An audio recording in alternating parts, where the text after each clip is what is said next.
వైద్య కళాశాలలో విద్యార్థుల ప్రవేశాల ప్రక్రియను గతంలో సుప్రీంకోర్టు ఇచ్చిన తీర్పునకు లోబడే కొనసాగించాలని భారతీయ వైద్య మండలి స్పష్టం చేసింది.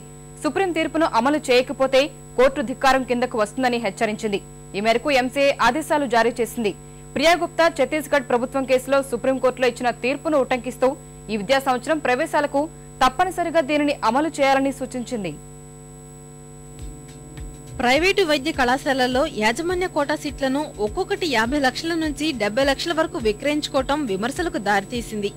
దీనిపై స్పందించిన గవర్నర్ పారదర్శక విధానాల్లో సీట్లు భర్తీ చేయడానికి వీలుగా చర్యలు తీసుకోవాలని వైద్య ఆరోగ్య శాఖ అధికారులకు సూచించారు.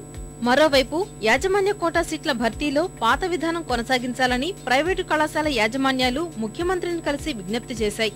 ఈ విషయాన్ని పరిశీలించాలని సీఎం కార్యాలయ అధికారులు వైద్య ఆరోగ్య శాఖకు పంపించారు.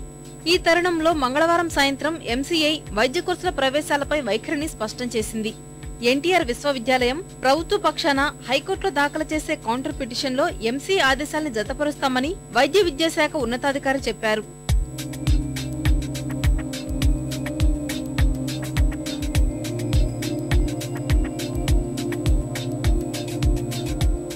ప్రతి ఏటా ఎంసీఐ జూలై 15వ తేదీ వరకు అనుమతిచ్చిన సీట్లను మాత్రమే అదే ఏడాది కౌన్సిలింగ్ లో భర్తీ చేయాల్సి ఉంటుంది. జూలై 15 తర్వాత మంజూరయ్యే సీట్లు తదుపరి ఏడాది ప్రవేశాలకు మాత్రమే వర్తిస్తాయి. రెండో కౌన్సిలింగ్ తో ప్రవేశాలను ముగించాలి. అప్పటికీ సీట్లు మిగిలిపోతే ప్రత్యేక అనుమతులతో మూడో దశ కౌన్సిలింగ్ చేపట్టాలి. సెప్టెంబర్ 15 కల్లా ప్రవేశ ప్రక్రియను ముగించాలని ఎంసీఐ స్పష్టం చేసింది.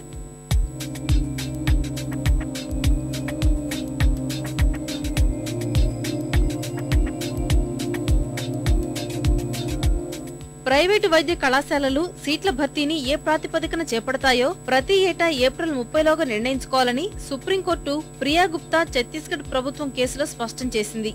రాష్ట్ర ప్రభుత్వం నిర్వహించే ప్రవేశ పరీక్షలో వచ్చిన ర్యాంకు ఆధారంగానా, లేక ఇంటర్లో వచ్చిన మార్కుల ప్రతిభ ఆధారంగానా, లేక ప్రైవేటు కళాశాలలు ప్రత్యేకంగా నిర్వహించుకునే ప్రవేశ పరీక్ష ర్యాంకు ఆధారంగానా అనేది ఆ తేదీలోగా తెలపాలి. ఏప్రిల్ 30వ తేదీ తర్వాత నిర్ణయం తీసుకోవటం కుదరదు.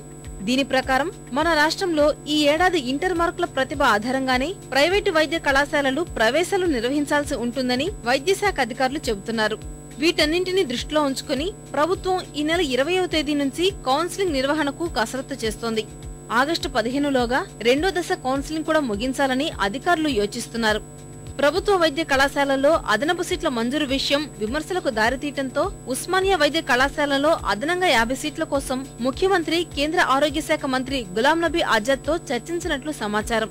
అదనపు సీట్ల మంజూరుకు ఈ నెల 15వ వరకు గడువు ఉన్నందున శుక్రవారం లోపు అందుకు అనుగుణంగా ఉత్తర్వులు వస్తాయని వైద్య విద్యాశాఖ అధికారులు ఆశిస్తున్నారు.